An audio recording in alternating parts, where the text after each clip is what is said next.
taking a critical look at the gaming news of the week. This is Augmented Reality, presented by the Triple S League.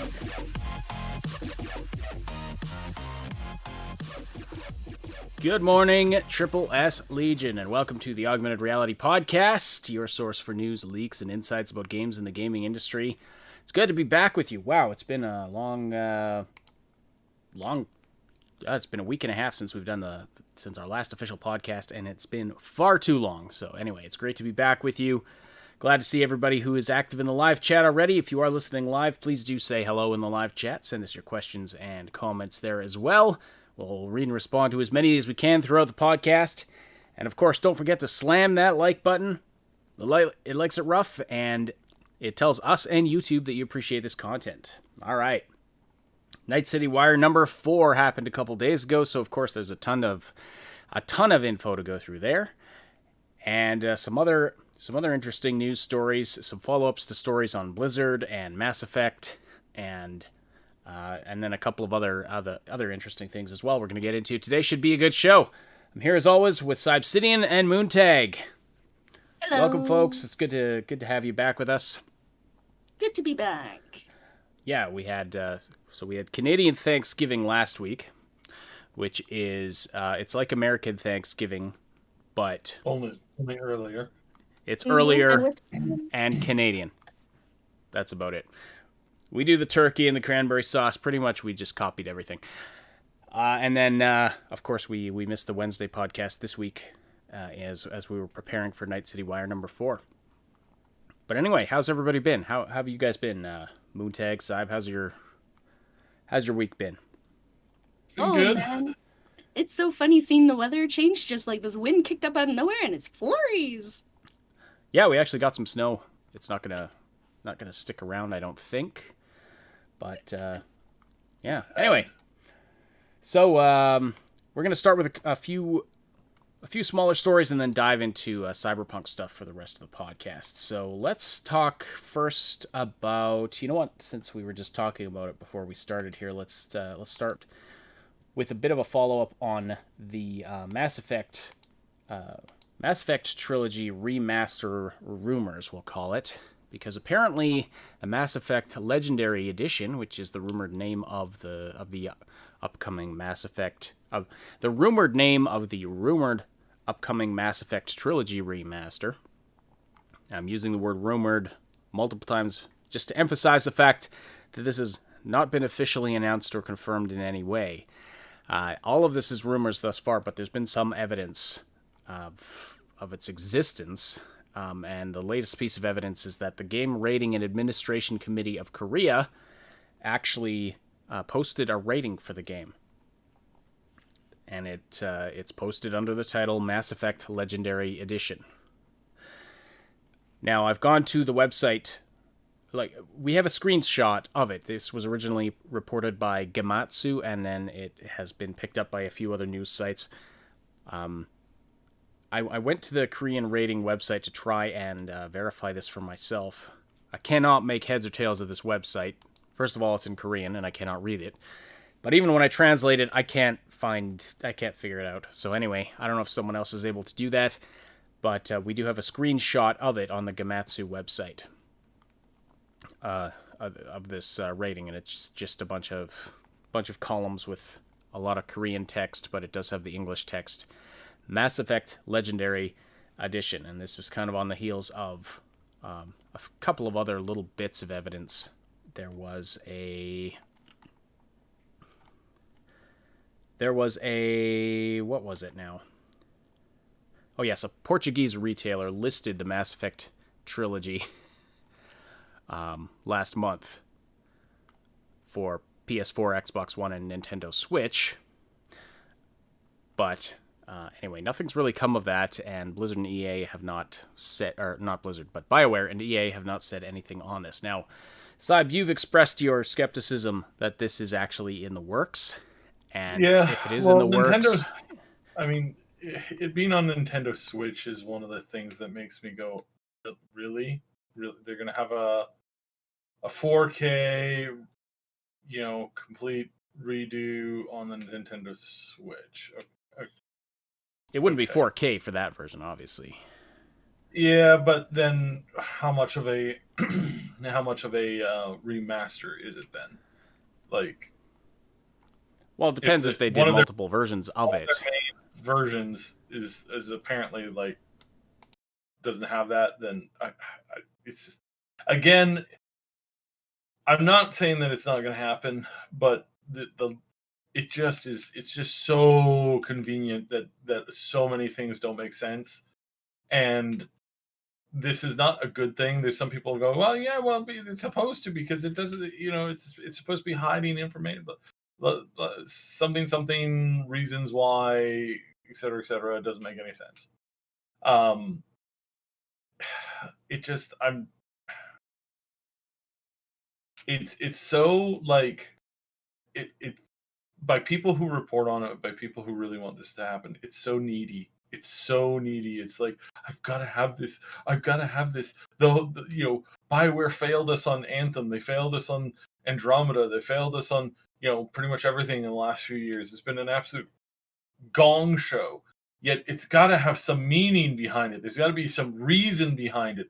They can't be ruining an entire everything for nothing. They can't. They just can't. There's got to be some secret going on here. That's what it comes off to me as, is this like, oh yeah, it's going to be great. It's going to be great, guys. It's going to be great. The remasters could be awesome. Well, the one thing that this does confirm, if this is true, which again, there's a good chance that it probably is at this point. This doesn't make it any better. This makes it worse. Because what have I been saying? If this isn't being worked on by the original crew, or by anybody who has any like connection to the original crew, if there's just no heart behind it, then this is being made by a I don't know, some random smaller EA studio that's just smacking things together. It's just going to be basically a fancy like visual upgrade. And I mean, considering let's look at Mass Effect 1 versus Mass Effect Andromeda. It looked the same. So is that what we're getting? We're getting something that basically looks the same, has a little bit more like finer controller things. Like, I mean, when you say it looks the same, like what do you mean? Like visual style, or no, literally, there's side by side comparisons of Andromeda to Mass Effect 1, and the visual graphical upgrade, despite the stylized style, is the same. It's essentially the same. And this was one of the major complaints of Andromeda, is that the 10 years went by, and they were able, and they're working on two separate engines now, the evolution from the first to the second to now the third, and they can't manage to make the game look any better than it looked back 10 years ago. Like, this is where we know that the general, like, EA's general concept of like, oh yes, we're going to make things look so much better, everything is going to be great, it's going to be such an improvement. Hey, look at the visual fidelity and how beautiful Anthem was when walking around the microscopically small town. The microscopically small town that sometimes took like 4 to 5 minutes to properly load everything in, and you had basically nothing. It was so bad. And again, we're looking at this and we're saying, oh yes, this is going to be what we're getting in the new game, because they're building it off of I am telling you now, do not expect this game to be anything other than a slightly newer coat of paint. Absolutely no new content, absolutely no new events, story, nothing pointing towards the next game, just a mishmash of just poorly done tech, and then that's it. And that's what we're getting. That's what this is going to be. It's going to be absolutely hot garbage, and why anybody is putting their, hope in this, being the return of like good BioWare, like it's a joke. Don't even bother. Like it's at this point it's a joke now.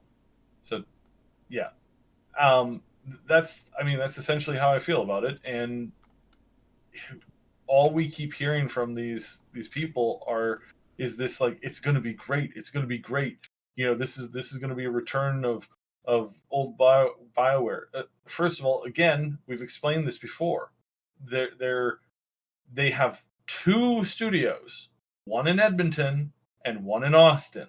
The Austin one is a very small studio now because they're it's basically a skeleton crew, and they're divided between some other random project. Very small team working on that, from what I hear. People working on fixing Anthem and maintaining Star Wars: The Old Republic, which again has had very little to no new content. They've had some success with it coming out to Steam recently, so there's that. I suppose that's a that's a good thing for that. But that just means for sure that the Austin studio is not working on this. Well, what about the Edmonton studio? They entire hands-on, from what I've heard, is desperately trying to get they're desperately trying to get the next Dragon Age game done and do it good, because they've had to reboot the project now. From what I've heard, they've rebooted the project 3 times, which is the same amount of times that they've rebooted Anthem, and then that's pretty close to the same amount of times that they rebooted Andromeda. So, first time they step up to bat with the quote unquote, the new direction under EA's brilliant leadership. What happens? They utterly fail in every possible way conceivable. And then they do that again in the exact same way, and they fail again.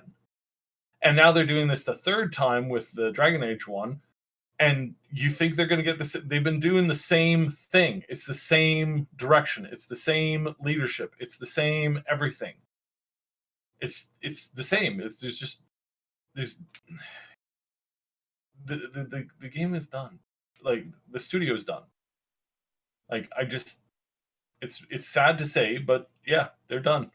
I can't think of anything else to say about it. Like, in no world can I see them making a good game anymore.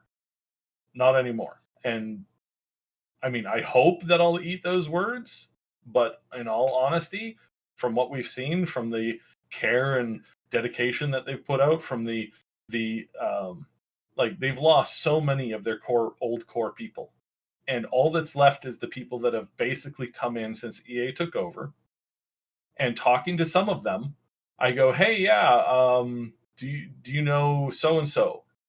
So and so, the lead writer on Mass Effect 1, and the people are like, who's that? That's somebody from a long time ago. It's like, what do you mean a long time ago? This was like 10 years ago. Like, people at the studio don't even know. Most people at the studio never met the doctors, the original founders of BioWare. Most of them that work there now have never ever met them, because they got hired in after the company was sold off and after the doctors left.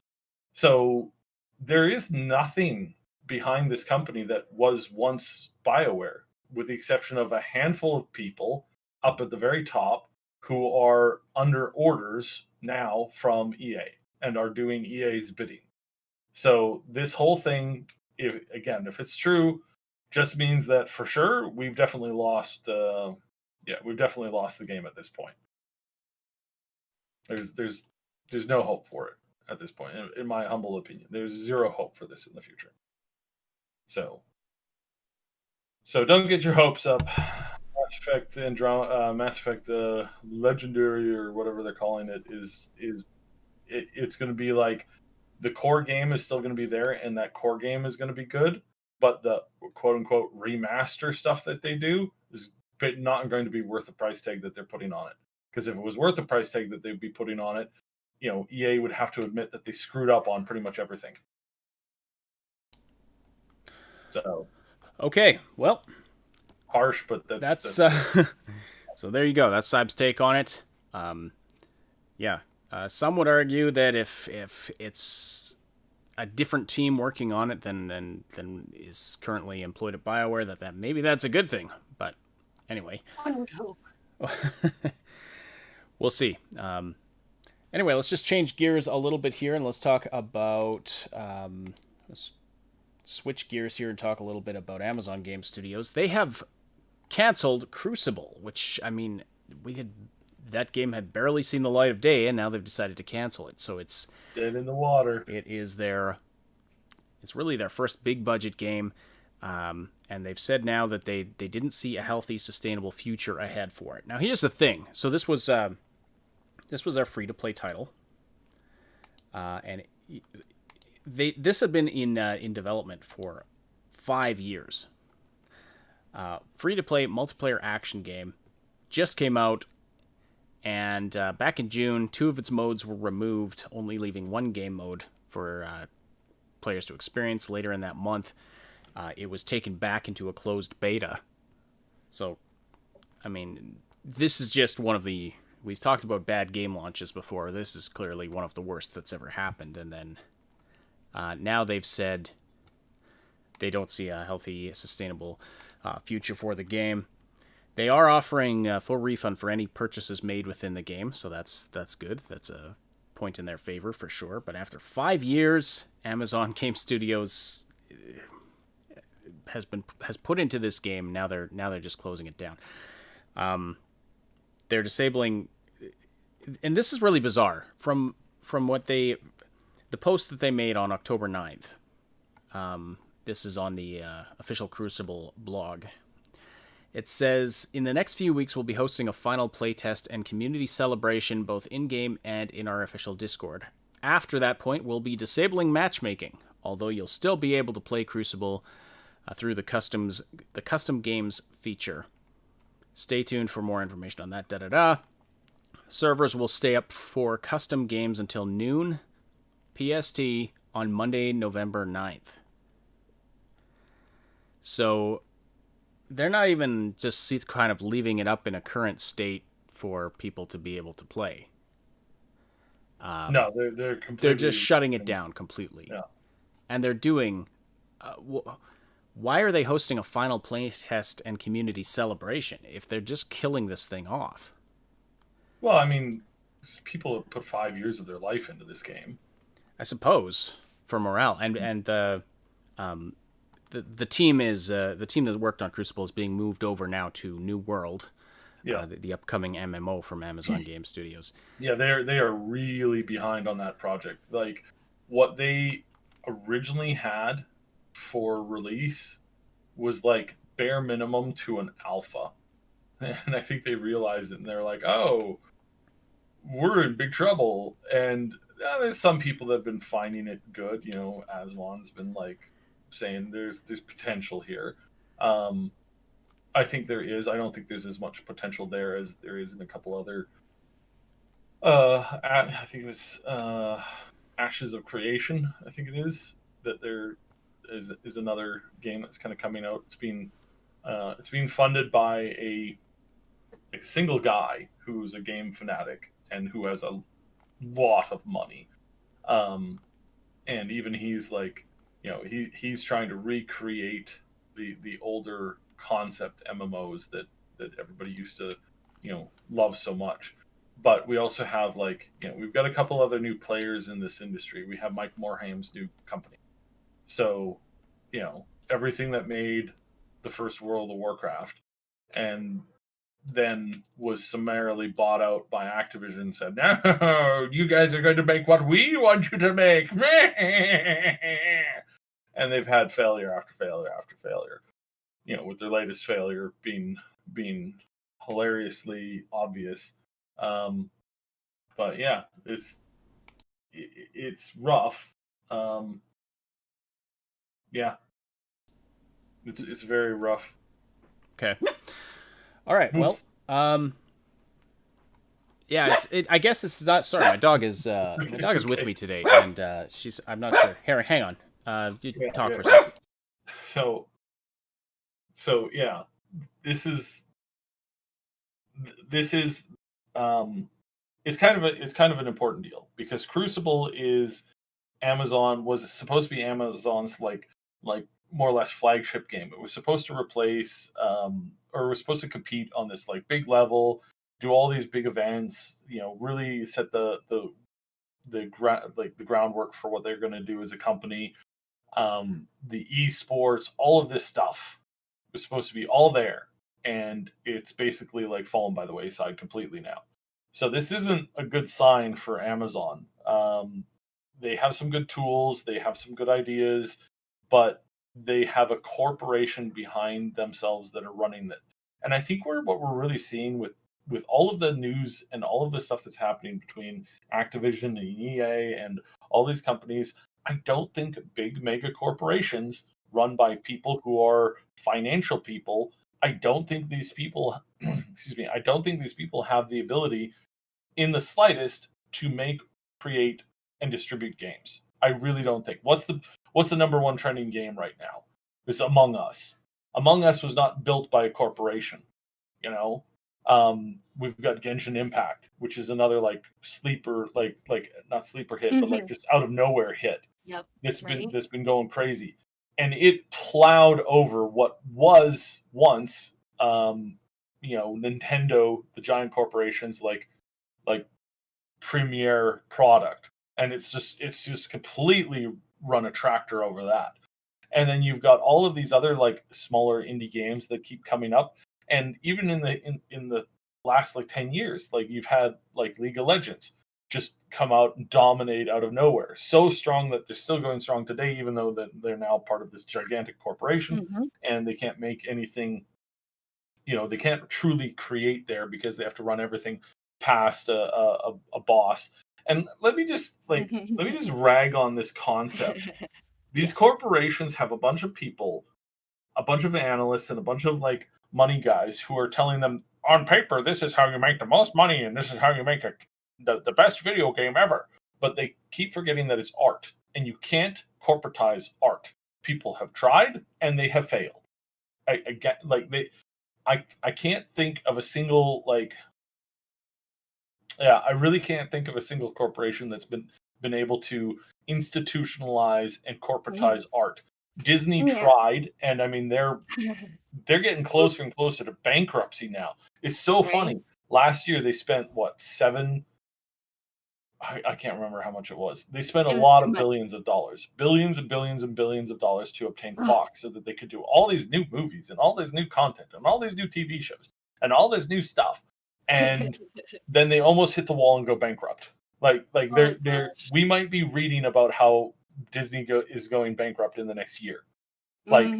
This is truly hilarious on so many levels. They bought out Star Wars, one of the biggest IPs in the entire world, and they summarily dragged it. Oh. It's like watching this the biggest, nicest, gigantic aircraft take off, climb up to 35,000 feet. It's soaring beautifully, and this guy comes in, is like, I just bought this aircraft and the company, and I want to give it a whirl. And the two pilots are looking at each other like, should we really okay, well, I mean, we're at 35,000 feet. What's the worst that could happen? When they unbuckle themselves, they stand up, they put him inside, they buckle him in. They're like, all right, so now very carefully, the thing that you don't want to do is put us into a nosedive. You can do pretty much everything else, but a nosedive, I mean, that's just gonna. And the guy just jumps forward, grabs the stick, puts it into his immediate nosedives. The pilot gets flying all the way back to the end of the aircraft, and the guy's just like, laughing hysterically as it nosedives down into the ground. It's like that's the equivalent of what Disney's done with the Star Wars product. You've got a tiny little bit of a glimmer of a hope in the Mandalorian series. And in there's another project that's brewing there that looks like it might help. It might work, maybe. But it's like every step that they do is just this total failure. And I mean, as far as just the general concept of where's where are we at with like corporatized, mandated art? And the answer is nowhere. Like nowhere. And I worry for companies like CDPR. Like if they get too big and if they get this big company that comes in and buys them out, the same thing is going to happen there. And so the biggest thing I beg every single game developer is don't ever let a big corporation come in and buy you out. It's like you can run a better deal than that. Like you can do that. You don't have to be bought out. You can do other things. Now, yes, I've been more or less positive about Microsoft's acquisitions recently, and the only reason why I'm more accepting of that is because Microsoft has said and has expressed and has stated in some cases publicly, but in most in almost every scenario they stated privately to these companies that they're buying out, is that we almost destroyed our company trying to corporatize art. We are going to give you the ability to create art, and then you do what you want, and we are just going to sit here and help you run the access to the market and getting you whatever you need, and then we're just going to make money passively off of you guys doing art. And we know that not every one of your projects is going to, on paper, is going to turn a profit, but that's not what we're interested in anymore, because if you just let art be art and you let things grow naturally and you create a safe fostering environment to help people achieve their goals, and you give them the tools to achieve their goals, and then you just sit back, you might have 50-60% of your stock be useless, be not good, be not something that hits the all-time high. But if you do it right, that other aspect, the 40, 20, 30%, whatever, of projects that are successful are going to cover all of those other things. And if we give the people who have the chance to make the good art, if we give them the chance and don't throw them out the first time they make the first time that they fail, instead if we just keep on helping them to improve and refine their concepts and helping them direct that energy into better and better art projects, your first project might be a failure, second project might be a failure, third project might be the best thing we'll have in that generation. And so they've understood that now. And they're one of the few corporations who understand this. Activision doesn't understand this. EA doesn't understand this. I mean, EA is starting to understand that you can't corporatize art. They're starting to, but the people at the top that are making the decisions are only briefly allowing other people to take a hold of the wheel for a few minutes to get it back on track before they're going to push you out of the way and then again summarily fly the plane into the side of a cliff. It's like, that's what I've seen with Activision. That's what I've seen with EA is despite them realizing that they're in trouble, and despite them saying, okay, get somebody in here from this team. Okay, you guys are making the only thing that's profitable for us right now, so we're going to give you a little bit more freedom to do what you want to do, but we're still here and we're still going to take over your projects as soon as as soon as we're back into the green. We've seen this in companies. I've seen this in countless companies where it's the same thing. It's like, hey, we're not making any money. We've continually bombed the absolutely destroyed our investments and have absolutely ruined everything when it comes to the product that we're creating. I'm going to turn to you, the veteran that's been in the company for 10, 20 years. Tell us how to make money. Tell us how to get things back into control. They do that, and then as soon as they're back into the green, they take over. They take over again, and they claim, "Oh, it was my brilliance that solved the problem all along." Is this how It's people fail upward? you Well, have to talk about that. Yeah, how people fail upward constantly. This is the failing upward that happens in big business, big companies, Wall Street. There's a whole bunch of companies that continually fail. Not companies, people within these companies that continually fail upwards. It's shocking to me. It is truly shocking to me that you could take half of the CEOs that did not build the company but came in to run the company after it was built. About half of those people destroy the companies that they're running, and then they get promoted or hired by another bigger company to do the same thing there. And it's like, how is this happening? Is there a club? Is there a golf club where all of these deals are being made and nobody has this thing called Google? Oh, you ran a Fortune 500 company. Well, Sean, I got a Fortune 200 company I'd like you to run. At no point did they look in and see, not only did this guy run this into the ground, but he's also been like, I want to be careful what I say here. Certain people have been caught colluding with the worst humans that the human race has to offer. The absolute worst humans, period, that the human race has to offer.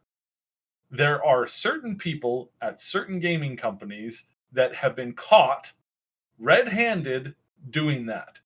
And not only is this never said, never talked about, not only is this not broadcasted out by an actual gaming journalist. There's one gaming journalist who continually writes about how the evils of these small private companies, making people work overtime, but doesn't bother to mention that some of his buddies have been caught doing things that are almost universally illegal. There's like 2 countries where you can do it legally, and given an opportunity, I would probably nuke those countries pretty quickly. But yeah, where's his report on that? Like, where's his pushing into that, figuring out what's happened there?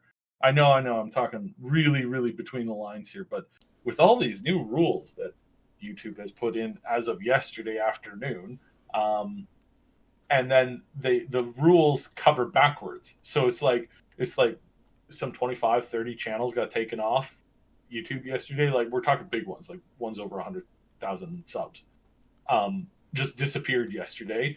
And at no point did they break any rules. At no point did they do anything. And it's you got to be so careful on what you say right now. It's ridiculous. But at any rate, because they think you're a bunch of babies who can't think for yourselves. Yeah. That's basically what it comes down to. Yeah, you can't think for yourself. And absolutely, every single time that a big corporation or government or anybody has said, hey, you will think what we want you to think, and you will definitely not, you definitely aren't going to like do this or do that, because if you do, we're gonna persecute you. Yeah, we're gonna make sure that everybody knows how bad you are as people. At no point has that ever backfired. At no point has the removal of a particular thing from society and saying, hey, you can never touch this thing. At no point has that ever backfired and turned around and created the very thing, not just created, but like cemented that particular government or institution or whatever in the past, has cemented them in with the very thing that they were trying to exterminate. At no point has that ever ever happened before. Not to mention that nothing makes people more curious about something than you telling them, "Oh, you can't look at that. Oh, you can't have that. You can't do that. You can't look at that." That's the thing. That is it's like universal human nature. You tell somebody they can't have something, they can't see something, they can't look at something, they're not allowed. Oh, that's all they want at that point. Yeah. At no point in school did. Yeah. At no point in school did when the teacher came out and said, "Okay, drugs bad. Okay, drugs bad." And look what happened to the DARE program, right? Yeah. Yeah. So it's stuff like that where it's like it always backfires. And sure, you want some level of like family friendliness in things in society and for your corporation. Well, sure, I understand that. I think it's the choice of our channel. Even before YouTube's rules and stuff, we were like, okay, there's just certain things we're not going to do. We're not going to be overly crude. We're not going to swear too much. That's our choice. Other channels want to do that and they get viewers. We think that's fine. Like, what's the problem? Anyway, we should Ren Stan's got a super chat for us. Yeah. Activision. Yes. He says Activision he's a lot of Hollywood execs that harvest the company. This is true. And a lot. And if I had to pick, out of all of the executive people that run companies or run institutions or run like conglomerational things, there's one group of people that I would never, ever, ever, ever, ever, ever, last choice on my possible list. Leave your child with them for a day. Leave my child with the people who run the fire department, worldwide. Sure.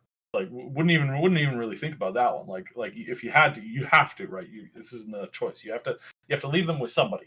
You got a car company. You got the company that runs the fire department. You've got a barbecue company, right? Everybody who runs barbecue. It's like, and take any of those executives, put them in a big room and kind of have them as like, universal people to like look after your kid for a day. There's one person, one type or one group of people that Ren has pointed out here. That's Hollywood executives. Oh, geez. I would never leave a child. I wouldn't even really leave a dog with Hollywood executives for an hour, let alone a day. And so, sorry, I cut off Ren's comment here. So Ren says Activision has a lot of Hollywood executives that harvest the company. EA does vulture capitalism, and this is right. And we need to talk about the difference between original Ford capitalism and vulture capitalism, because these are two completely different things. We'll talk about that another time, though. We'll talk about that. Yeah. Then he continues on to say, devs get screwed because they aren't at the top, sadly. And again, 100% true. Yeah, that is the thing. Yeah, it does appear that the people who actually want to make the art, who actually are making the games, they often do get screwed over by these corporate ambitions. And it's an unfortunate situation. Yeah. Speaking of Activision Blizzard, though, since you brought it up, I switched over the slide because we do have... we haven't gotten to the Cyberpunk stuff yet. We're going to do that really quickly. We'll wrap up a couple more stories, do the mid-roll, and then get on to Cyberpunk for the rest of the show here. Just wanted to follow up on the story about Activision Blizzard basically closing their EU headquarters in Versailles, France.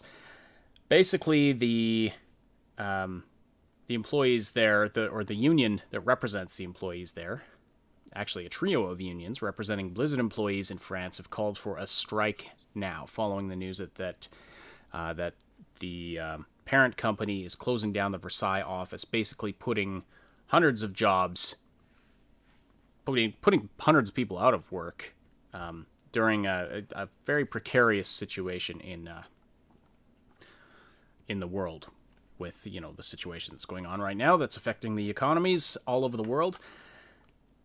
So in a joint statement they said this comes as a shock for employees who were not expecting that announcement. In 15 years, many of us left homes across Europe and beyond to join the company. People truly invested their whole lives into Blizzard's success. So they're also disputing the stated reasons for the closure having anything to do with economic situation in the world, because the games industry has weathered this economic downturn better than most industries. So they think, basically, they're accusing Activision Blizzard of basically wanting to move the office to London so that they can take advantage of some tax benefits when they're no longer on European Union soil. That's basically what they're saying. I will also say that Activision is an idiot here. Like, beyond their normal idiocracy and stupidity, the only reason why World of Warcraft still exists today is because of that studio. Because of that, because they're the PR people. And years and years and years ago, when Activision and their leaders were all giggly. No, giggly. Yeah, they were all giggly. No, I'm saying this all wrong. They were all really excited and happy. They were so happy because did you know that Polygon and Kotaku wrote an article about how World of Warcraft is really fun to play. Oh my goodness, it's so fun to play. This is years ago. They were more happy about that than a bunch of community-run things going on in Europe that maintained nearly 500,000 members. Do you really think that Kotaku writing a cool article about how fun and how fun your video game is more important than a community natural growing a natural growing event and movement that retains almost 50% of your subscribers in a country or in a zone? Do you really, when it was doing really badly, do you really think that Kotaku article is better than the homegrown grassroots of your organization? If you think that, and I'm only talking to the devs here, clearly, then you do not deserve the position that you're in. You are an absolute disgrace to human intelligence. It's like I don't want to get too insulting. Yeah. But they don't understand. These people working in this company saved their entire company, and they don't even realize it. They don't even understand that. They don't even get that. They're just so, oh yeah, but Kotaku is so much more important than actual natural growing. It's like in their community. Yeah, and this is where we're gonna. I mean, this is one of those areas where CD Projekt is basically blowing everybody else out of the water because their community focus is number one. They're not they're not licking the boots of these gaming news websites for good press. They're just going straight to the community, which is one of the reasons why they're so popular. A couple of chat messages here that I want to read out. So Kamak Illidan, don't recognize your username. Welcome if you are new or this is your first time chatting in the live chat on the podcast. Says, so are we living in the cyberpunk of video games right now? High tech but low life in video games. I mean, there's a lot of parallels between modern life with our addiction to technology, the giant mega corporations behind it, and a variety of other factors. There's a lot of parallels you can draw between modern life and video games. And I guess, modern life and cyberpunk, the genre in general. And I think the video games industry is kind of a microcosm of that. The giant, you have the big corporations kind of running everything and controlling what you see and corporatizing art, and that's one of the aspects of cyberpunk is everything's corporatized and it's high life or high tech but low life. And to answer, on kind of a related note there, Alfred Bukowski says, yes, how dare companies try to save money? Well, there's a couple of things to consider here. I mean, this is more than a case with Activision Blizzard. We've got more than a case of a company trying to save money. Companies, of course, are going to try to save money, but we have with Activision Blizzard a case of a company treating employees as completely expendable, which is not only ethically questionable, but it's also logically it's bad. It's bad business. The amount of talent that they have burned through. They in a year, was it last year already or was it 2 years ago? But they had posted record profits and also axed 800 employees and then turned around and rehired for those positions, paying basically paying a bunch of new people less money to do more work. A pittance, basically. Yeah, and let me just, that was in a year when they posted record profits. Sorry, go ahead. So the amount of work versus what you get out of certain employees. Again, I'll bring up the example that I stated, and I'm not the only person to comment on this. Bellular went into it pretty deeply recently too. So as far as reference goes, you can kind of reference him. He's officially tied to that European office, so he can personally attest to a lot of this stuff. So Is it true that they're saving money? Yes, but how much money are they saving in comparison to, say, other jobs? Not that much. If you were to cut all of these jobs and rehire them at non-unionized minimum wage based out of California or something like that, or even worse, if you go to some other country and you get the same people to run there for a quarter of the pay that you're paying them now, or a quarter of what you pay them in North America. This again boils down to a small fraction of a percent from what the company actually makes. And so you're risking the entire company's health overall. You're risking the entire wealth of that entire company to save a 0.5%. And a great example I can use on this that's a little bit more understandable without going into the weeds too much would be a company that I knew that it was a delivery company, I believe. I can't, this is partially secondhand information, but they had their entire company run off of this delivery software tech that was based in it was really old technology. It was like early personal computing stuff, but their entire company was built on this thing. A new guy came in, looked around, saw that one of their techs was making almost half as much as he was making as the new CEO. And he was insulted by this, so he went and he fired the tech. And he kicked the tech out. And when the tech left, he had all of the passwords for all of their systems and all of their integration systems. And so he was fired, not asked to turn over, stuff like that, nor did he actually have the, you can't compel somebody to turn over, sensitive information that they alone know, and that was never requested to be put on a proper backup system. At any rate, I'm dragging it out. He walked off the job, and within 3 weeks, the entire company went bankrupt because they lost all of their customers, and all of those customers moved over to new companies. They lost track of about 50% of their shipments. So take all of their stock that they were currently in possession of, and then just lose half of it. Just lose half of it. And this isn't that it was stolen or anything like that. No, it went to yards where it was supposed to be transitioned from one driver to another, and that next driver was never informed of where to pick up the next load. So that it just sat there for months and months and months until it was confiscated by local authorities.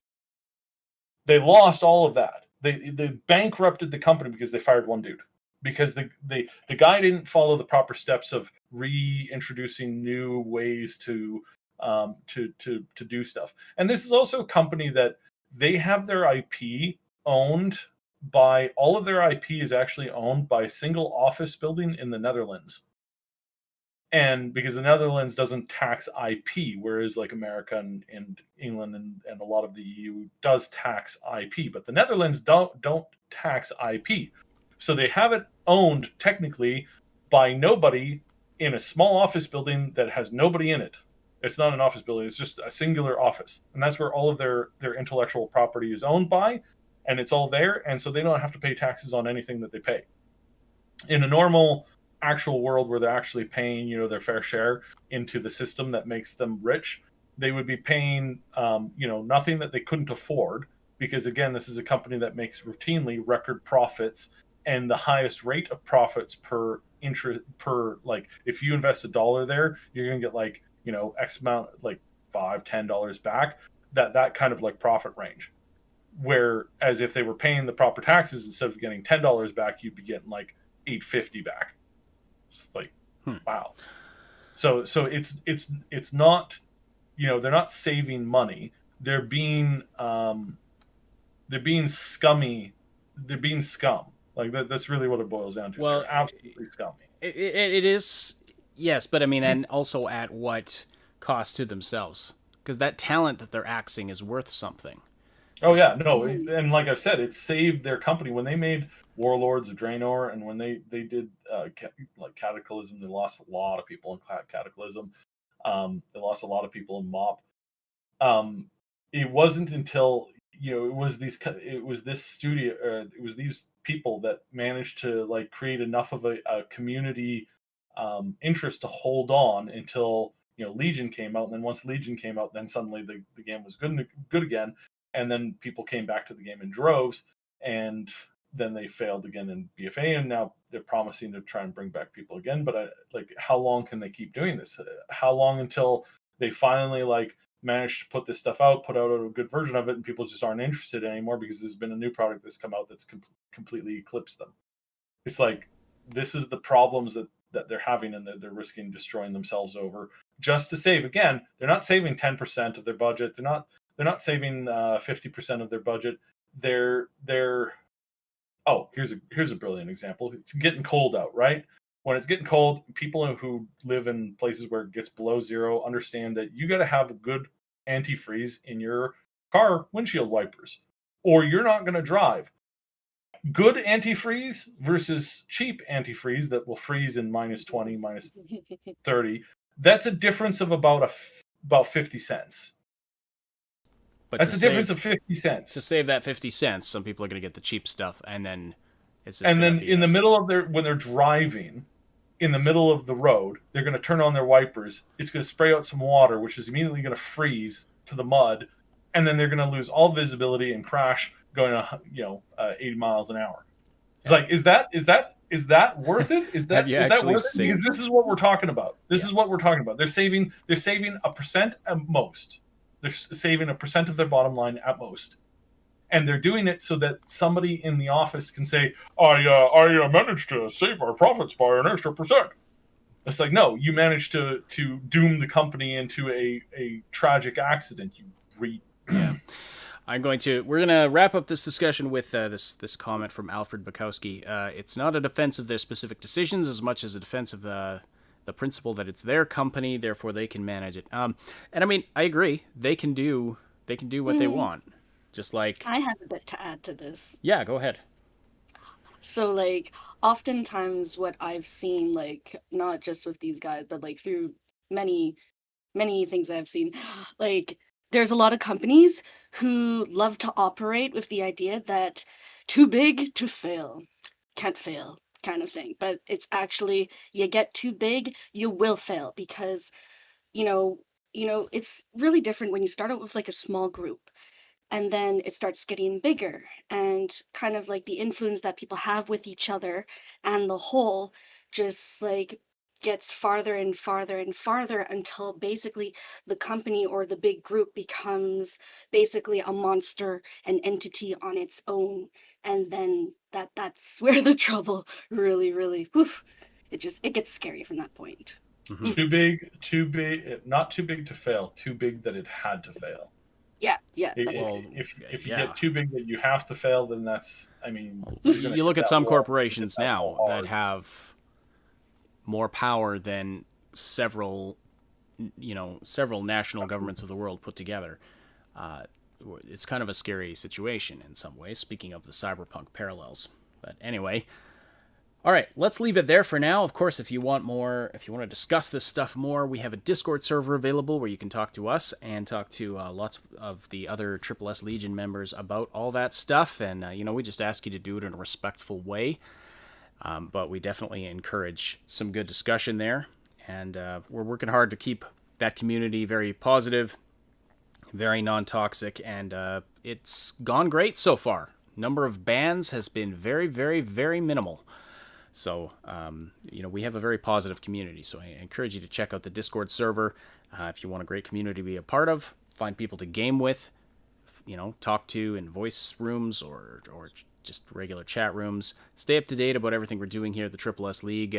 Click the link below to join, and be sure to say hi to us in the welcome channel. By the way, check out our merch store. It's brand new, set up by our very own Moontag. Thank you so much for doing that.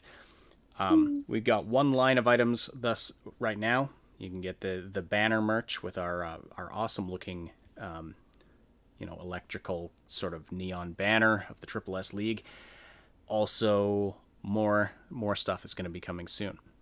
Yeah, lots more stuff. The other thing that we we have the opportunity to and please let us know. I'd love to know if you if you enjoy energy drinks, please let me know, because we have another opportunity to do some energy drink deals. Yeah. If there's something that interests you guys, please let me know in the chat.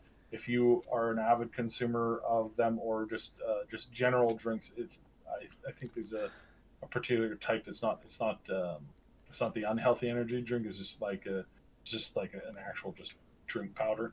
Yeah, I want to look into that because I mean, Yeah. I might have issues in my marriage if I if I start getting a sponsorship with an energy drink company.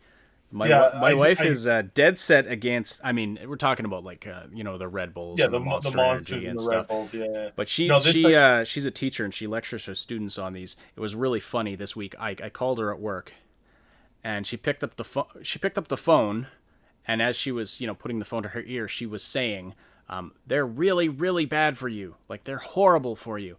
She puts the phone to her ear. I'm like, "Oh, you're talking about energy drinks again, are you?" Because she's so dead set against them. But anyway, if it's a different kind that's not gonna like yeah, completely there's wreck your body, then yeah, well, but I mean, by all means, like let us know if you like some of the stuff. We're really trying to like um, increase this now, and it's a good world in which, like, if you regularly buy stuff, and you can buy that same stuff for basically the same cost, while supporting a creator that you like. This is a really good thing, and this is actually something that is really really it's really nice that we can start to do this now. And you know what? We've complained a lot about how YouTube and demonetization and all that kind of stuff. Well, this really helps us, because we're basically saying, you know what? Um, my best Eric Cartman voice. Screw you guys. I'm going home.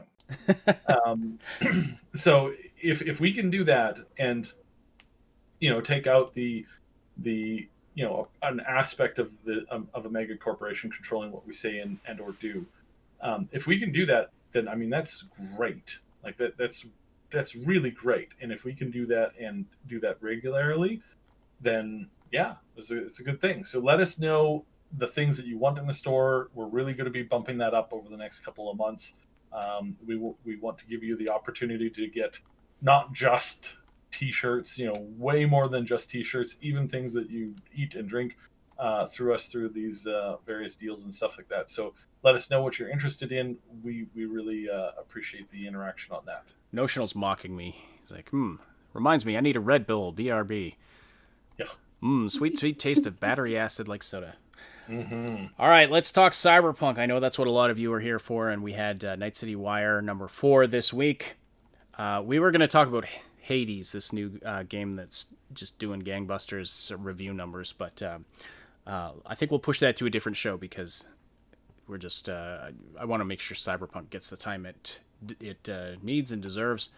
Night City Wire number 4. All right. You all heard my thoughts on it. I did the live restream of it on Thursday.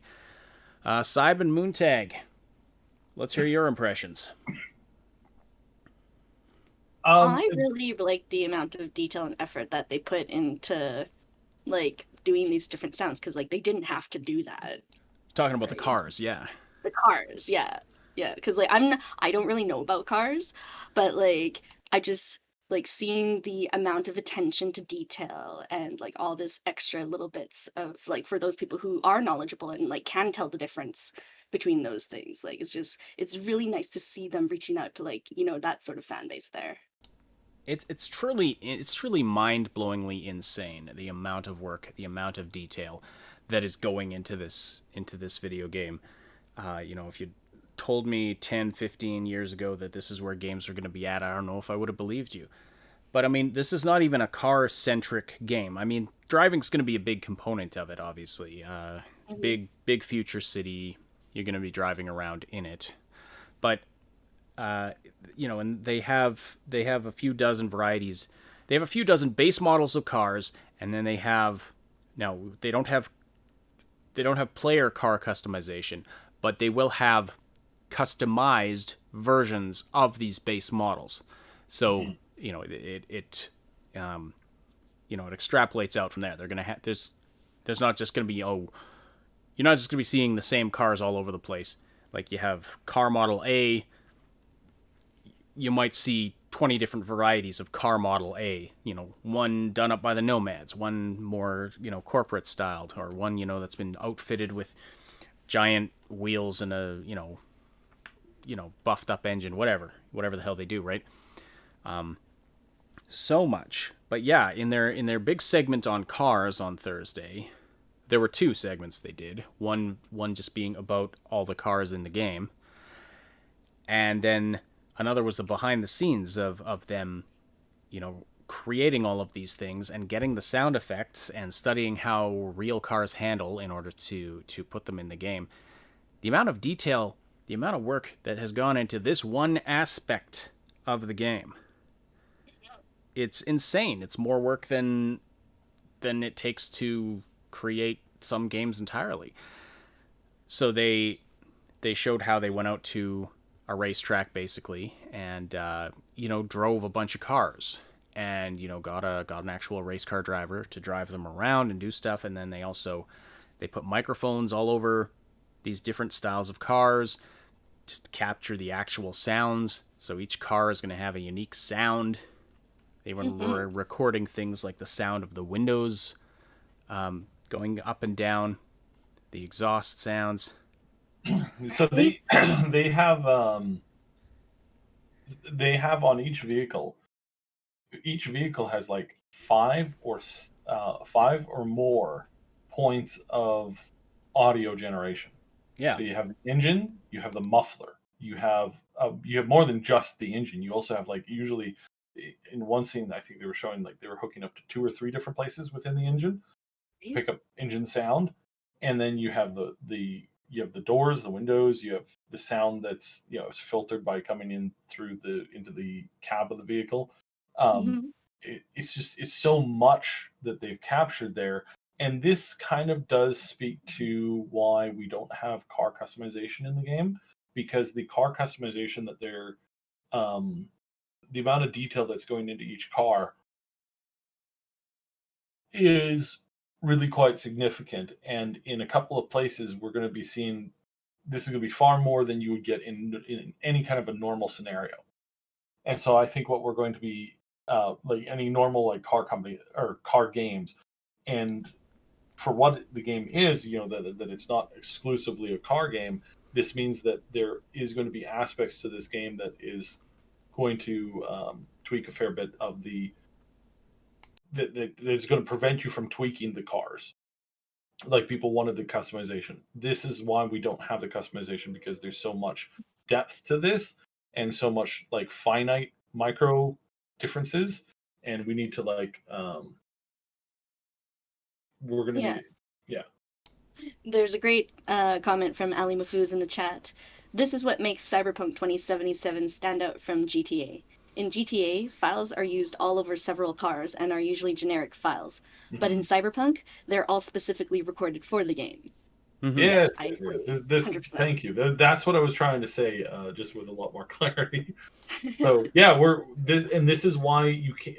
This is why you're not going to have as much of the customization factor, is because you wouldn't be able to swap this stuff out just yet, not with the current engine that they have. I think this is something that we'll get in an expansion down the road, but they'll have to build in that tech.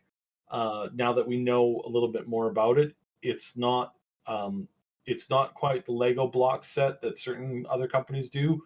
It's a little bit more in depth than that, but it's not as in depth enough that they only have like 10 cars in the entire game and everybody's driving around in those 10 cars. Period. And so it's not one or the other. It's kind of a in between road. So we will probably be able to get a car customization system at some point. Probably, I'd say we're going to see an enormous amount of like customized cars from modders first before we actually see that mechanic. Absolutely, yeah. The modding potential is huge. Right. And Ali Mafuz commented again, should point out that only the Johnny Silverhands Porsche is the only one that is recorded in an anachronic room to capture the essence of the greatest sports car company ever. It's really interesting. Yeah. And I did feel like, as we were watching that, and you folks tell me in the chat if you agree or not, but I felt a little bit taken out of the Cyberpunk world by the fact that we have this Porsche car all of a sudden, mixed in with all of these fictional car brands. Now, that said, I know Cyberpunk is based, it's an alternate, or it's a history based on our real world. But they've diversified themselves from real world brands for the most part. You don't go around seeing people drinking, Coke 2077. It's a car from the 70s. So, I mean, that car in the game is going to be more than 100 years old. I think that's fine because there's been more than one sci-fi-ish, future type game or movie or something like that that's had a weapon or a particular object that's it's an antique and it's super super rare.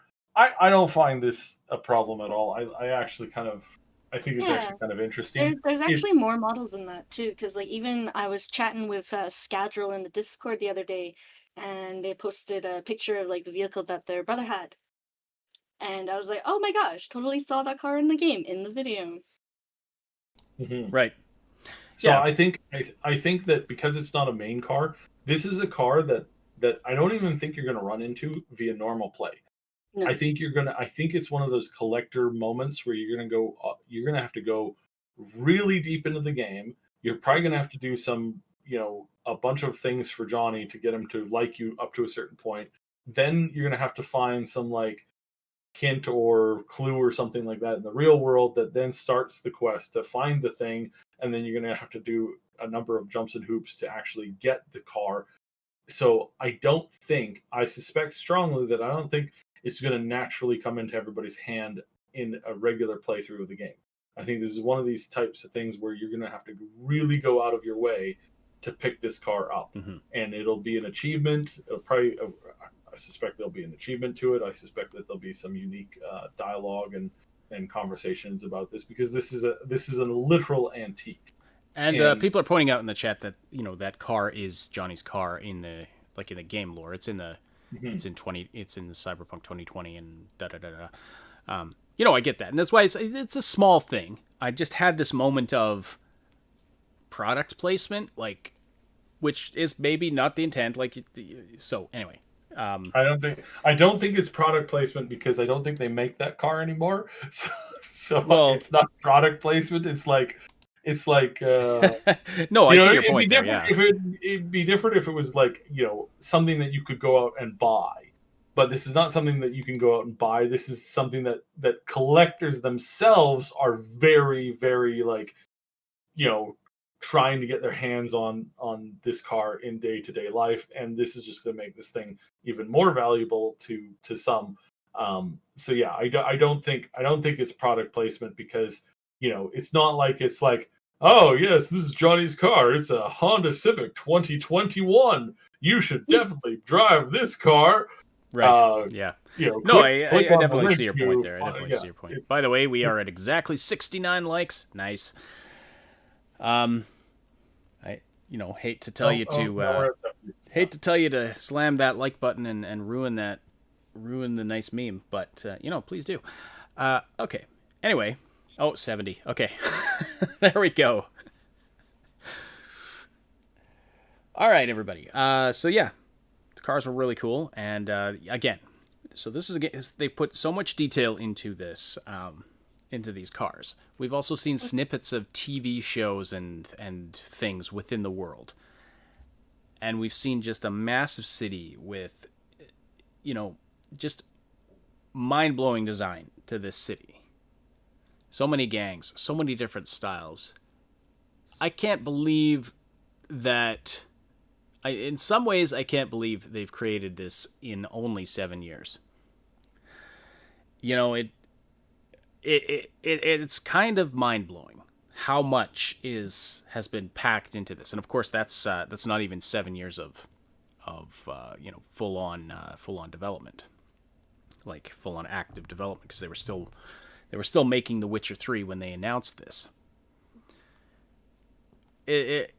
that's the one thing I'm really pulling out of these Night City Wires is just how much they have crammed in there in terms of design, and creating a massively immersive world. It's just really crazy. And on that note, let's talk about something we've talked about before, but they I don't want to say rehashed because that kind of has a negative connotation, but they revisited the four cultural aesthetics of the world, the four major design themes that they went with: the entropism, the kitsch, the neo-militarism, and the neo-kitsch.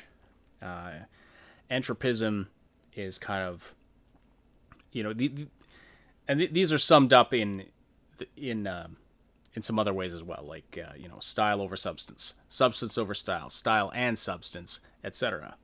So there's these different design aesthetics, these different design philosophies that arose during the history of Night City over the history before Cyberpunk 2077. And so that's another aspect of it, is we're going to see a city in this game that has a lot of history to it, that has parts of it that are built on older parts of it, that are built on older parts of it, where various things have happened, going all the way back to the lore of Cyberpunk 2020. By the way, we put out a video, like a dramatized video, exploring the lore that took place between 2020 and 2077. If you want to look that up on our channel, it's we got a great voice actor to do that, to do the narration for that, and I would recommend that. Off the top of my head, can't remember the title. Maybe Moontag or Cybe, you want to maybe find the link to that and put it in the chat. But Moontag, you had a preference out of these four looks. You were telling me yesterday which was your favorite and why. Honestly, all four of the styles appeal to me for different reasons, but if I had to pick, my top two was between neo-quiche and entropism, because I really like the whole like functionality and just like, just bare bones of the entropism. Like that's a really appealing style for me, as well as I really enjoy the neo-quiche, the whole like style and substance combination, because then you've got the flair plus the oomph. Yep. Yeah, absolutely. But like I also like the neo-militarism because it's sexy and black and Yeah, substance. just So kind just of like very pure slick, function, and like you get right? the feeling of this is Mhm. made of the strongest stuff. It's just like, this works. It doesn't look pretty, but it's gonna get the job done. Right? Raw And then like power. with the quiche one, I love all the brightness of it and just like all of the just flair and whatnot, Yep. and like the attitude of just like, yeah, I'm gonna do what I want. The kitsch Like, is like, yeah, flashy. I'm just reading a description here. Flashy, bold, and usually cheap, filled with mhm. gold-plated cyberware, implants encased in brightly colored plastic, and larger-than-life makeup. So Like I kind love of, all those glowing shiny tattoos and just like, whoa, in your face, right? yep, This is and this kind of hints at to what Mike Pondsmith was talking about yesterday on Mad Queen's channel. He did almost 2 hours of a interview with her, Hmm. which was really good. And he did mention how um, there's certain technology that it's, it might have a fancy like cover on it, but it's essentially the same thing that you get from, like, most cell phones today do pretty much exactly the same thing. And that some people pay enormous amounts of money to have theirs, covered in rose gold and lined with fancy, cosmetic features, and have a name brand on them. But it does exactly the same thing that a cell phone does that you can pick up for a tenth of that cost. And he talked about that, how there is some difference in technology, but it's in regards to certain things. And And real quality is hard to find. Like, you certainly can get really cheap stuff, but real quality is actually like quite unique. That was a really interesting conversation, so make sure you check that out at some point too. Yeah, Because so on the Mad Queen Show YouTube channel, yeah, Mike Pondsmith did a long interview with her, and that's really awesome. he talked about so are we done with the Night City stuff, or is there more that you wanted to mention with that? I think we can move on to talking about the highlights of the interview, but first, We've got- Moontag, you want to read that super chat out for us? Yes, that's right. There's a super chat from Jonathan Q. I don't know how to say. I'm sorry. This is a game we wish devs would make. It's kind of surreal. It's actually happening, and 100%. Absolutely, Yes. yeah. Well, this is why, again, I mean, I know I've said this I've said this a bunch of times ad nauseum, but those folks out there who don't understand why CD Projekt Red is so popular, and why people are fans of the company, not just what they produce, but they're fans of the company itself. I mean, this is why. It's a passion project. And are they a perfect company? No. Do they have issues with, some, like, is it unfortunate that they are requiring their employees to work overtime? Yeah. I wish they could complete this and get it out in a reasonable amount of time, without, within just working normal work weeks. But where are they excelling? They're excelling in connecting with their community, and they're excelling with really creating a piece of artwork, and really trying to give their fans, the players, their community, what they're trying to give us, the game that we want, right? That they see, that we've told them this is what we want. They see that, they see other companies putting out things, they see what's getting criticized there, and seemingly trying to do things differently. Are they perfect at it? No, of course not. Companies are run by people. Nobody is perfect. But there are reasons for this, as not just some blind company loyalty because we liked The Witcher 3 or something like that. But it's also why they've become a target for a lot of mainstream media for ridiculous reasons.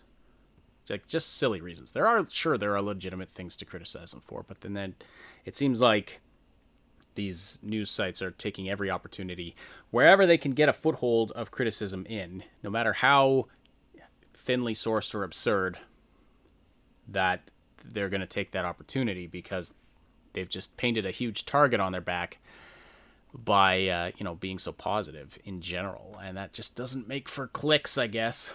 Anyway, let's get on to discussing the highlights of Mike Pondsmith's interview with the Mad Queen yesterday. And by the way, if you don't know who Mike Pondsmith is, he's the creator of the Cyberpunk series of games. Mm-hmm.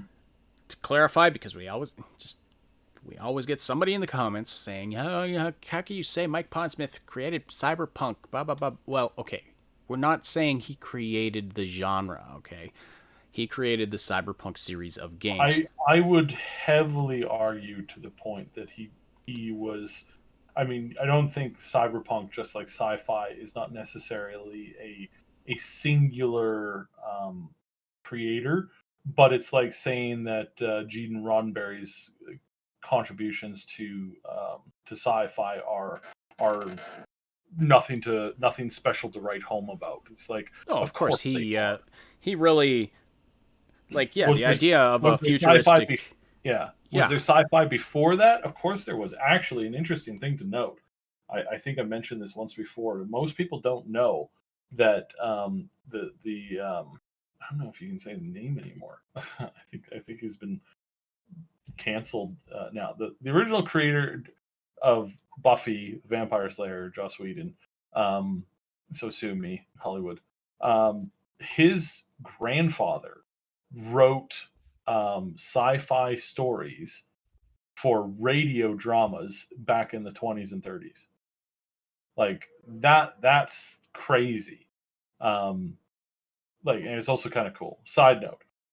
So no, Mike is not the sole creator of Cyberpunk in general, but he is the sole creator of the Cyberpunk gaming genre that we have here now. He is the person who originally designed and came up with the concept, and then was able to put it into game form, and then had that game form become popularized. Nobody else really did that.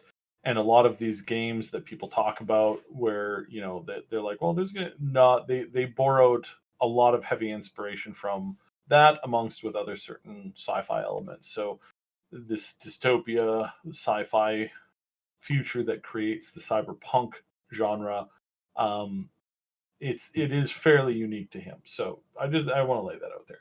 So one thing he was also talking about, which was a very interesting conversation, was the finer point that he had with cultural identity, and how when he was writing the world originally back in the 70s and 80s, things were totally different, completely different in that world there. In today's day and age, it was heavily different. You had this idea back in the 70s and 80s where culture was vastly assumed by vast groups of other people that were outside of that culture. For example, there were a lot of people who thought all Americans were cowboys back in the 70s and 80s, because that was what they were seeing on screen. That was the thing that they had seen in movies, was that just this cowboy aesthetic, and that everybody is clearly a cowboy. And you find out that that's not even remotely the case. That's not even like a major minority. That's just it's a smaller subset within a major minority. But he talked about how when he developed the ideas for the Voodoo Boys, and how when he was developing the concept for how people interacted with Arasaka and the Japanese people within his world, how those were built off of kind of the certain stereotypes of how people perceive certain things back then, and that how people perceive things back then is not necessarily how they are today. So this is something that's really, I thought, was really, really cool. Definitely give that a listen, because he talks about these issues. And for people who are going, well, I'm worried that the game's going to be political. It's going to be political, but not the political that you're thinking, not the political that people are worried about. Oh, we talked about this. Yeah, we talked about this yesterday quite a bit on the live stream. And he really emphasized that in the interview that he did with Mad Queen, is how he's writing this stuff.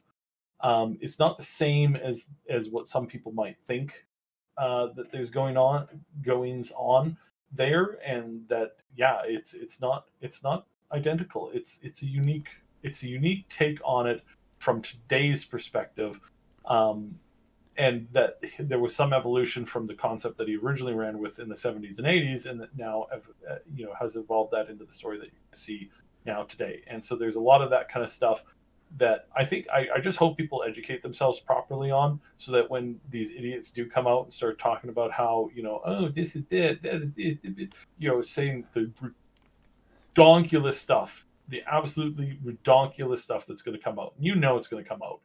You can point to it and say, Mike wrote about this stuff back in the 70s and 80s.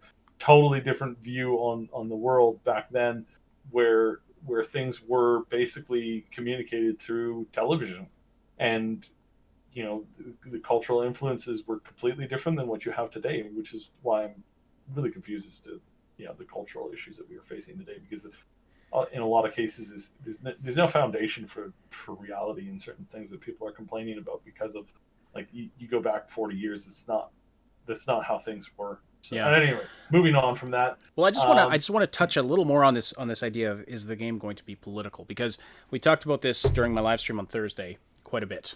This came up, and I just want to explain the way that it's going to be political. Like most good sci-fi, or most good fiction in general, it's going to touch on important philosophical and political themes. Like, of course there is. There's going to be issues of, for example, economic inequality. You have these super rich corpos, and then everybody else is kind of scraping by. There's different classes. There's, the issue of mega corporations in general. There's going to be lots of political themes. It may touch on racism. It may touch on sexism. It may touch on these themes and explore them through the eyes of the characters, explore them through the story. That is the good way of a piece of media, a piece of artwork being political. Make the user think, whether it's a book or a movie or a game, the person who's consuming this, make them think about it. Make them think about it. Exploring ideas. Exactly, exploring ideas, not spoon-feeding you a view and saying, this is what you must believe or you're a bad person. And it seems like that is the kind of political that certain factions today, they want when people are saying, oh, this game's not political enough, or this show is not, they had the opportunity to touch on this and they blew it. Well, what you actually mean by that is that they didn't shove your perspective down somebody's throat, and therefore you're mad about it. But that's treating your audience like children. That's saying, here, this is what you must believe, like me teaching my children. Stealing is wrong. Okay, and I think most of us would agree. Killing people, murdering people or stealing somebody else's stuff, is in general considered to be morally wrong. But there are some other gray area issues where you have to think about it. And there are issues where I talk to my kids and I'm like, you know what? There's no easy answer to this one. And sometimes even I don't know what to do. They're still at that stage where they think I have all the answers. And, I have to tell them that I don't. But anyway, the point is... You don't have all the answers? What? Believe it or not. You have one job. I have one job. Tell me everything. Tell me how to live my life. Tell me how to make all my choices. There's some kids who want their parents to give them all the answers, and you can't, because then you don't have children who can function in the world. Or like, if I make all their decisions for them, they're not going to be healthy adults. I have to teach them how to think about those things, right? Basically, give them, instead of giving them the answers necessarily, you don't have to necessarily give them the answers. You have to try to help them build a framework with which to process the world, as a mostly capable human being, right? Yeah, exactly. So the bad way of getting political, the one that certain media types seem to want, like Cyberpunk to go in this direction and other games to go in this direction, and they complain and whine about it when games don't go in this direction, is where they have very thinly veiled metaphors for real world politics. And as an example of this, I'm going to point to The Boys Season 2, starting right at the end of episode 6. I haven't watched that yet. I'm not going to give any spoilers, but I will. You can consider this a warning that it gets uber political, and they even in a world that has superpowers and superpower people, and where corporations are more powerful than government. Trust me, there's no corporation that's more powerful than government right now. They might think they are, they might try it, but they're really not. They don't have a military that can come in and wipe you out in 45 minutes. But the point is that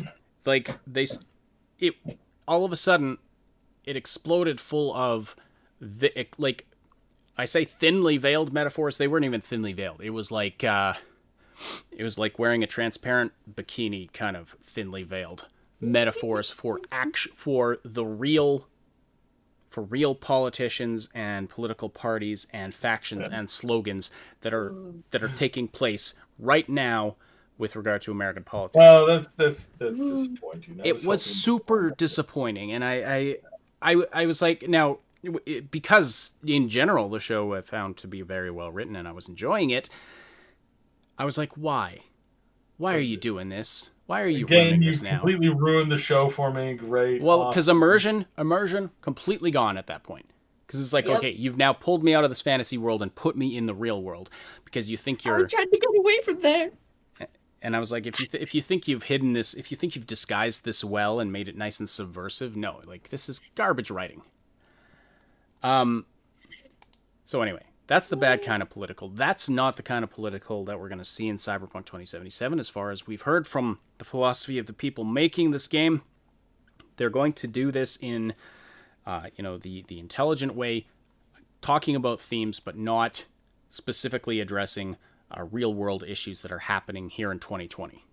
So that's the distinction, and I hope that clears it up for some. No, we've said this before a number of times, and we're going to have to repeat ourselves again and again. Our community is pretty solid on this, so I don't worry too much about our community. Just the general gaming community at large. I'm sure there's going to be some weird stuff going on there. All right, just to finish up here with the topics that was covered in Mad Queen and Mike Pondsmith's chat, please go check it out. The video is doing absolutely bonkers numbers. It's doing really, really well. We want to help Mad Queen get that up a little bit more.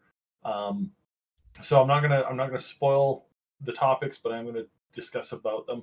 So the other thing that was really interesting was how Mike talked about his thoughts on how AIs work and how they evolve and go from basically a supercomputer to slowly developing sentience, and how how a naturally occurring AI doesn't necessarily have the same things, concerns, driving emotions that people do, and how there's quite a bit of difference between it.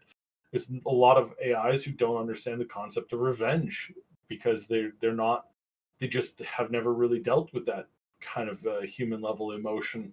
Whereas some of the AIs that you're going to encounter are very angry, but the thing that often is the cause of that is that these AIs are not grown AIs coming from a completely artificial creation point. These are often the the most angry AIs that you're going to meet are going to be AIs that were once people, and they now have an issue.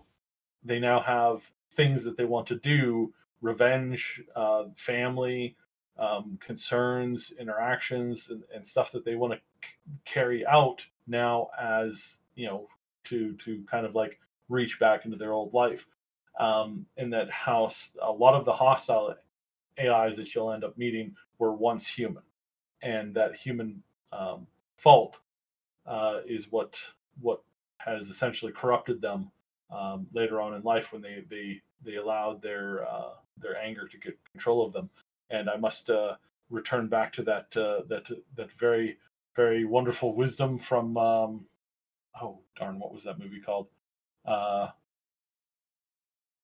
can't remember. What was the Ben Stiller superhero movie? Oh, the Mystery Men. Yeah. Yeah, Mystery Men, where the wise leader he does this: you must learn to control your anger before your anger controls you. He just turns it around. You must learn to control your appetite before your appetite controls you. You must learn how to control your powers before your powers control you. It's just the same thing that he says all the time, and it appears really, really deep. Yeah. But it's in factual. Actually, he's just saying the one thing and then turning it back around, and everybody's like, "Oh my god, he's so wise!" And it's like, he's not really wise. He just sounds that. I've forgotten about that movie, but that was a great one. It's such a good one, such a good one. But yeah, so there's that issue where he talks about that in the interview. Really, really solid. Mike, this is going to go over really well with a whole bunch of our community members here. We have a whole bunch of community members that are currently doing a book club for The Expanse. If you are interested in that, please join our Discord and join that. They have a meeting once a week where they read up on chapters from the book series, and they go over it and talk about it. It's really one of the many, many cool things that our Discord community is doing. But Mike talks about how he loves The Expanse, and how and this wasn't meant as a jealousy thing or a braggadocious thing. He was merely stating that that he was writing many of those themes a long time ago. And again, not it's not this wasn't a brag or anything like that. This isn't him saying, "Oh, I technically wrote all that content." No, it's just the content is very similar. The spacers, or the the people that are born in space in that universe, they have a lot of similarities with a lot of people that are in the cyberpunk universe, because it's very similar in the sense of how certain people have all the power, and then you're just a worker drone and nobody cares about you. That's a common theme with the cyberpunk universe. It's not exclusive to Mike Pondsmith's writing, and I just kind of wanted to point that out. He talks about that, but he does so in a really fair way, which is absolutely true. And but he loves the show. He loves the series. He's been following it, and he really enjoys the writing on that. So that was kind of cool to have him kind of chat about that very briefly. And then he mentioned some stuff about Alt Cunningham and how she is one of the smartest, strongest characters in the entire lore of his universe. And then he also went on to talk about how the Arasaka family is a family full of very normal people who have very different views on the world. If you have ever been to a Thanksgiving dinner and people have yelled at each other and screamed and been very angry with each other, and then stormed in or out of the house a number of times, that's the Arasaka family. There are people there that would kill a million street kids and not even blink an eye. And then there's other people who are like, hey, look, can't we just help people and make the world be better, and can we just please stop fighting? It's I just want to have a good family for once. It's all of these people are present in the Arasaka family and everything in between those things. And that's really cool the way that he phrased that. So you want to definitely check that out, because that was that was really, really eye-opening for the lore of the world, in that not every Arasaka family member is evil or conniving or cruel. They're just people, and the people that are doing those things, they're doing those things because that's just the hand that life dealt them. And yeah, it's really an interesting talk. So please check that out. It was really solid. We're going to be seeing just so much more from this. In the future, we're going to be seeing that. And yes, we do have more guests planned for the Cyberpunk Community Podcast. So, which is on our channel this week. Tomorrow, normal time. It's 11 a.m. Pacific time, 2 p.m. Eastern time, which would I guess be what time in Europe?